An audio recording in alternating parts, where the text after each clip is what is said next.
We asked two coaches about whether it's beneficial that New Mexico is playing a game before you guys, and one of them said definitely yes because you get to see them. The other one, which was Coach Baber, said no because you make your most improvement from week 1 to week 2. Which side of that coin do you fall on? So who said yes?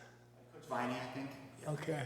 So, yeah, I would prefer to have it for a couple of reasons. This is a new staff, that's come from all over the country. So now when you got a new staff to deal with, you got to go find the histories of where's the coordinator been. You got to go find where's the D-line. You got to look into the staff to see what philosophies they have been. You got to get a feel for the personnel, what can match it. So, I think it's good that we kind of see where they're at when it's a brand new staff. So I like the fact that there is a game. Do you sit in front of the TV on Saturday and watch the game, or you just wait for the actual coaches film? Yeah, I think I haven't looked at our Saturday schedule. I don't know if it will allow us to put our feet up. I think but if we do, we always, every university has a TV copy. If the game is on TV, the video crew will copy it, and then we'll wait for the game that will come in on Sunday to break it down. Justin and Troy. What's the story of Lance Kennelly? Did you recruit him to Stanford? No, I was not personally involved in the recruitment, but, we did evaluate him at Stanford, yeah. And then what has he brought to your guys' defensive line? Well, I think experience, him being part of, 5 years and moving on. So there's some maturity there. He's lined up and, against some good football teams. So he's been there. Some of the language is very similar from when we were at Stanford. So there's a comfort zone there. And so because of that, it's a quicker fix rather than bringing in an incoming freshman.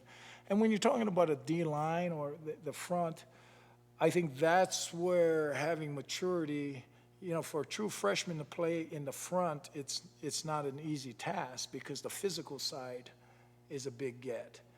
So many times a skill player has a better chance in playing early because the physical nature isn't as big. Can he learn concepts? Can he learn if he can run fast and jump high? So he's been a nice addition to us. Kind of going on that defensive line talk right there, you guys clearly brought in a lot of guys after spring football to shore up some ends. How do you think they've added to the group and just the depth-wise that you guys were from spring to this point now at the training? Well, we had to bring in quite a few because we lost quite a few pieces. And, just as you look at it, that is just a tough place to find numbers because there's just not a lot of people walking around planet Earth that are 300 pounds that can run, So I think we did a great job of evaluating there, not only the physical profile, but the fit or cultural profile on how we practice. So, and we have changed a little bit with some of our techniques up front. So I think we've done a good job. I'm excited to watch these guys play. I think our front has really has been a pleasant surprise for me. Jason and Michael. Is this defense where you wanted it to be at this point in camp? Like, are you happy with where they are in their progress? Yes, I am. I'm happier when I see Stooks, Bobo, Dalton, Gunner, all out there with the guys up front. But I'm like everybody else. I'm excited to watch them play. Michael and then Troy. The head coach of the team up north said the other day that he felt like he had 22 viable defensive players.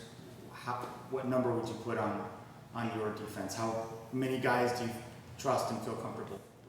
Oh gosh, I haven't put a pencil to that, so. I'll just say this. I think we got enough to line up and win. In terms of a guy like Marquise Gross-Killebrew, we've seen him kind of progress throughout training camp. What has he brought to the secondary to kind of maybe solidify some areas of need in that unit? Well, I think, because we lost a good football player in 7, So he's come right in and has brought length and speed. Once again, he's come from programs, Texas A&M and Louisville, which is are outstanding programs. And even if he didn't play every snap, he lined up against really good players. His defensive back coach at A&M GA'd for me at Stanford, so I had a good idea of who he was. And TJ had a good idea whether he would fit. You know, I think that's a big part of the evaluation process. Everybody wants to just see how fast, how much, and this. But the trick, in my humble opinion, it's been like that from when I was first here at Arizona, Texas, and Stanford. It is still the trick in recruiting, in my humble opinion, is the evaluation process of the fit, you know.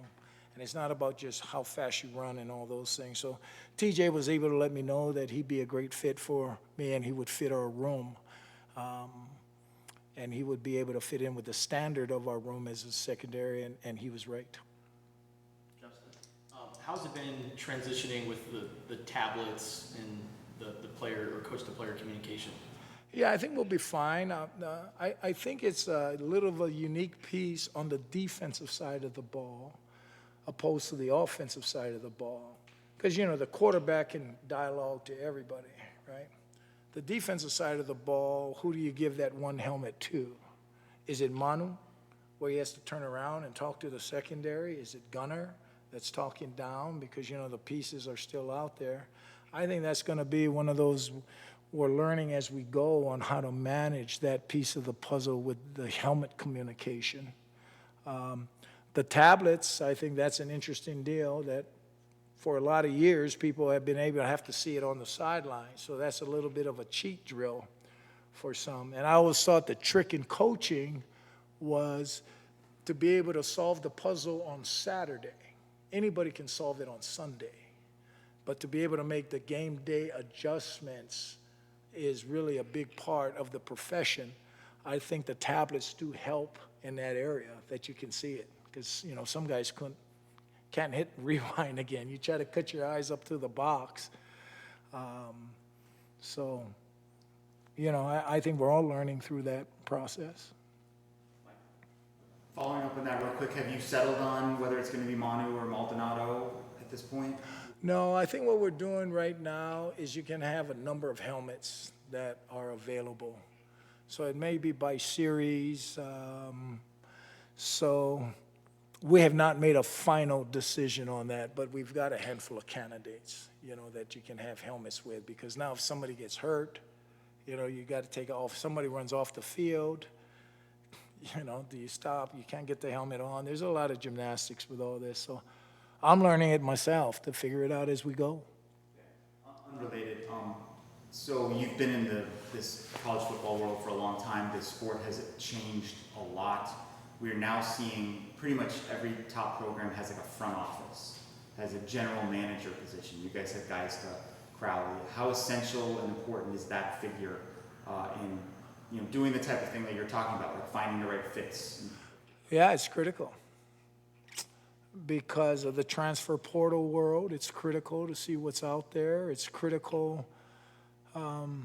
Recruiting's always, you know, kind of the lifeline to your program. So it's just great having people that can evaluate tape so coaches don't have to look at every single one like we used to. You have a staff that can say, yeah, this guy is not.